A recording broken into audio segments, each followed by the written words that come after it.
আলহামদুলিল্লাহ আমি কিন্তু গ্রামের বাড়িতে আসছি ছুটিতে। এখন কি বিভিন্ন প্রকার কাজ কাম আছে গ্রামের, সেই কাজগুলো করতেছি। আজকে আমার বাড়িতে কলাটা ভালো করে দেখা তো। আজকে কলা কাটতেছি, কলা ছুটির দিন আমি কি করি, কলা কাটলাম। এই কলা কাটলাম, আপনারা দেখেন, ভিডিও দেখেন।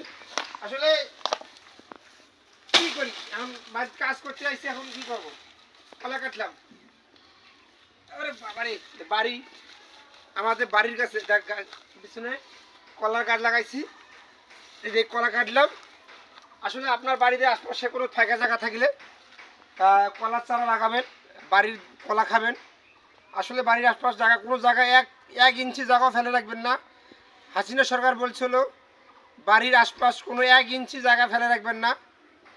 আমার তারেক মামা কি বলবে জানি না, তো আমরা বাড়ির আশপাশ কোনো জায়গা খালি রাখি নাই। হাসিনা সরকার বলছিল দেশের উন্নয়ন করার জন্য, এই কারণে আমরা বাড়ির আশপাশ কলা গাছ লাগাইছি, সবজি গাছ লাগাইছি, বিভিন্ন প্রকার সবজি গাছ আছে। আমরা এই ধরনের বাড়ির আশেপাশে মানে কোনো জায়গায় এক কথা কি খালি রাখবো না, সব জায়গাতে কিছু না কিছু জিনিস গাড়ি রাখবো, সবজি গাছ রাখবো, কলা গাছ লাগাবো, এভাবে আমরা কাজ করবো।